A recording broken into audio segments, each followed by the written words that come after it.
Olá, queridos alunos, tudo bem com vocês? Eu sou a professora Sirlene, gostaria de dar as boas-vindas a todos vocês para a nossa aula número 11, Língua Portuguesa para o 6º ano. Vamos conhecer o assunto da nossa aula, né? O que é que nós vamos estudar hoje?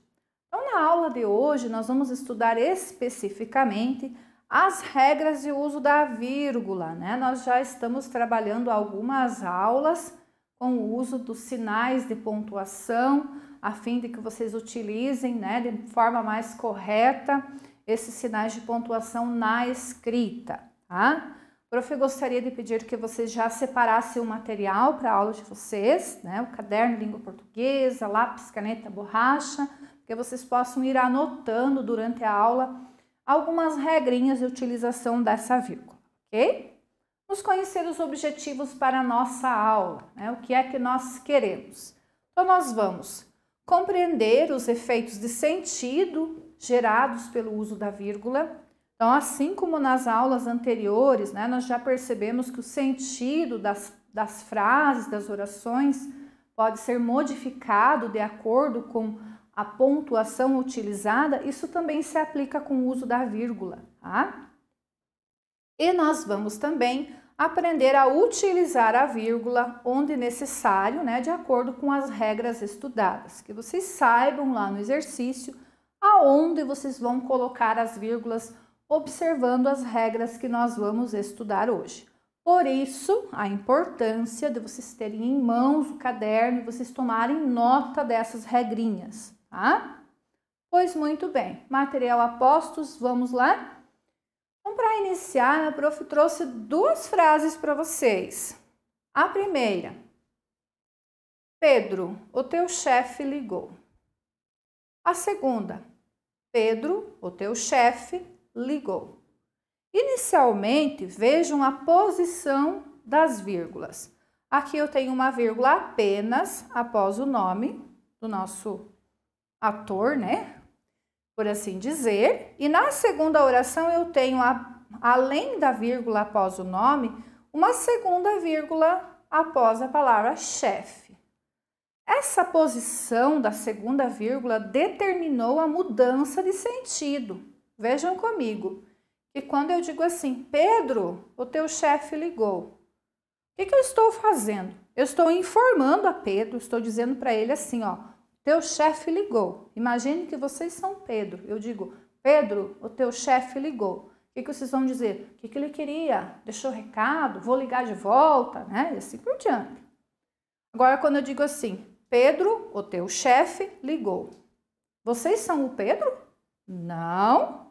Vocês são vocês mesmo. Quem é Pedro? O chefe de vocês. Vocês entenderam a diferença? Né? Quando eu digo Pedro, o teu chefe ligou, né? O chefe do Pedro ligou para ele. Se vocês são Pedro, né? O chefe de vocês ligou para vocês. Agora, se eu digo Pedro, o teu chefe, quem é Pedro? O chefe de vocês. Vocês não são mais o Pedro. Ok? Como faz diferença, né? A posição de uma vírgula. E a gente precisa tomar muito cuidado, né? Para não dizer ou escrever algo que a gente não queira com o uso incorreto de uma vírgula. Vocês já pensaram na confusão que pode dar, né? Uma vírgula no lugar errado? Vocês perceberam aqui, né? Pois muito bem. Mais um exemplo. Duas frases. Aqui a prof também apenas utilizou a vírgula. A primeira frase, não vai ter sobremesa hoje. A segunda, não vai ter sobremesa hoje. Qual das frases vocês preferem? A primeira ou a segunda? Acho eu que a maioria ia querer a segunda, né? Não vai ter sobremesa hoje. Por quê? Quando eu posicionei a vírgula aqui após o não, eu deixei a frase numa afirmação. Eu estou dizendo não vai ter sobremesa hoje. Quando eu digo não vai ter nada, né, de sobremesa. Perceberam a diferença? Então, olhem só como a posição de uma vírgula pode mudar em muito o sentido de uma oração, de uma frase, né? Que dirá de um texto. Pois bem. E quando quando é que nós devemos usar essas vírgulas? Qual é a regra, né? Quando é que eu vou usar para não correr o risco de dizer algo que eu não quero, por exemplo, ok? Então, primeira regrinha, vocês vão anotar lá no caderninho de vocês. Essa regrinha parece tão simplesinha, mas ao mesmo tempo ela fica tão esquecida na maioria das vezes que eu não poderia deixar de colocar ela para vocês. Olhem só qual é a regra. Eu preciso separar os nomes próprios de lugar cada vez que eu vou colocar uma data com a vírgula.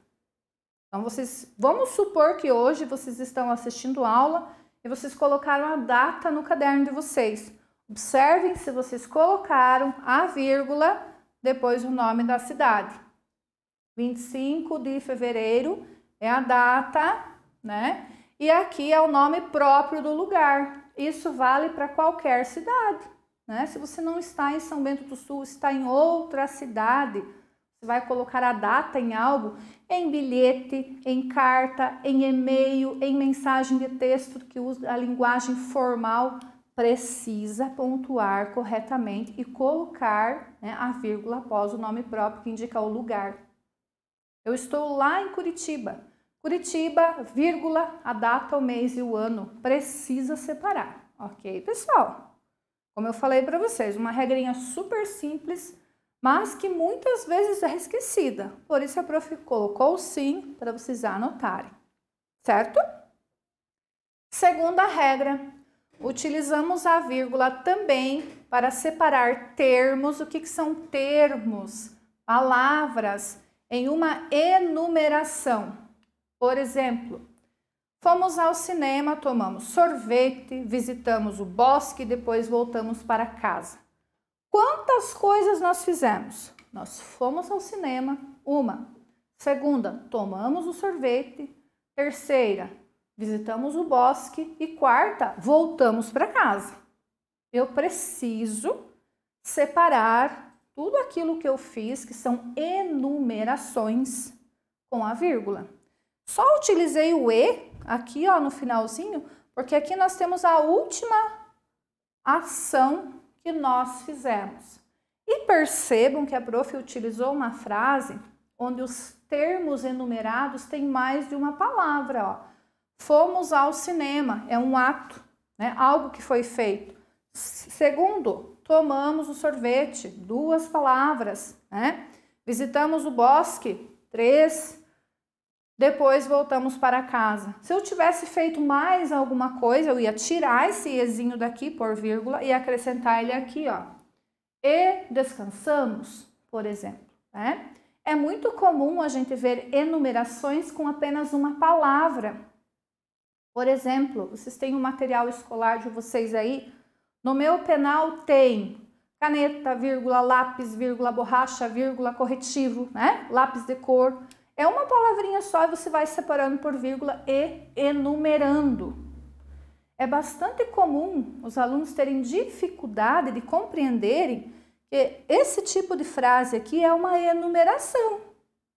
E as enumerações podem ser compostas por ações, né, ou por objetos que têm mais de uma palavra. Tá? Então, o que é uma enumeração? Quando eu vou listando as coisas, né, na sequência, e é mais de um item, e eu preciso utilizar a vírgula para separá-las, né? Aqui no caso, estou separando todas as ações que nós tivemos além de ir ao cinema, ok? Então já sabemos, usamos a vírgula para separar nomes próprios de lugares e para separar termos em uma enumeração. Pois muito bem. Onde mais eu utilizo a vírgula? Para separar explicações numa oração ou para fazer correções de algo. Olha aqui, ó, correções. Escrevi algo e eu quero me corrigir, eu posso usar a vírgula, né? Por exemplo, olhem só aqui. Amanhã, ou melhor, depois de amanhã, viajaremos. Estou me corrigindo. Perceberam isso? Eu vou dizer, amanhã, não, ou melhor, depois da manhã viajaremos. Eu fiz uma correção. E essa correção aqui, ó, eu vou precisar utilizar entre vírgulas, ok? Adiante. Mais um exemplo, né, de nome de cidade, como a prof já colocou para vocês, não precisa ser só São Bento do Sul, nem Curitiba, como a prof deu o exemplo, né? Então, ó, Brasília, 4 de março de 2021. Sempre utilizar a vírgula. Então, neste exemplo, vamos supor que eu perguntasse para vocês assim, por que a professora utilizou a vírgula aqui? O que vocês me diriam? Prof usou porque vai separar o nome próprio do lugar, né? Então, eu estou justificando por que eu utilizei a vírgula nesta oração. Outro exemplo. A ventania levou árvores, telhados, pontes e animais. E agora? Por que é que eu precisei utilizar vírgula em 1, 2 lugares? Porque eu estou fazendo uma enumeração. Eu estou listando todas as coisas, todos os elementos que foram levados pela ventania, né? Levou árvores, telhados, pontes e animais. No último item, posso sim utilizar a vírgula. O que não pode, pessoal? Ficar repetindo esse E. O que a gente observa em muitas situações, né? O uso indevido do E no lugar da vírgula. E. Então, tira esse E de lá, põe a vírgula no lugar se você está enumerando, certo? Muito bem. Mais um exemplo. Antônio já está pronto para viajar, ou seja, está com as malas prontas. Neste caso, o uso da vírgula foi usado para isolar uma explicação. Tá? Olhem só a explicação. Ou seja, está com as malas prontas. Né? Se ele está pronto, o que é esse pronto? Ele fez as malas. Eu estou explicando o que é esse pronto para viajar. Ele fez as malas, né? De repente, quem não está pronto não fez as malas, só comprou passagem, sei lá, se arrumou, se trocou, né? Mas não fez as malas. Aqui eu estou explicando o que é o pronto do Antônio. Então, sempre que vocês vão colocar uma explicação, vocês precisam também utilizar a vírgula para sinalizar esta explicação. Ok, pessoal? Esse ou seja aqui, ó, ele está inserindo a explicação, ou seja, está com as malas prontas. Se refere ao qual é o significado da palavrinha pronto. Estou explicando o que é esse pronto, certo, pessoal? Então, uma atenção que a prof colocou aqui, né? Que a vírgula ela tem muitas funções, muitas regras além das que nós conhecemos hoje. São infinitas regras, né? Mas nós vamos por partes. É importante que vocês vão dominando aos poucos essas regrinhas, né? Hoje vocês dominam que vai separar o nome próprio de lugar, que vai utilizar para fazer uma correção, que vai utilizar na explicação, que vai utilizar na enumeração. Olhem quanta regrinha nós já temos. E nas próximas aulas, nas séries subsequentes, vocês vão conhecendo as demais funções que a vírgula tem. Tá certo, pessoal? Pois muito bem. Então, nós finalizamos a nossa aula. Prof, gostaria de agradecer a atenção de vocês. Não esqueçam que tem atividade para vocês fazerem, né, sobre esse conteúdo.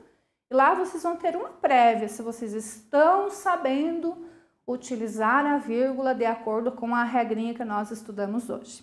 Tá certo, pessoal? Pois muito bem. Vou ficando por aqui. Nos vemos na próxima aula. Tchau!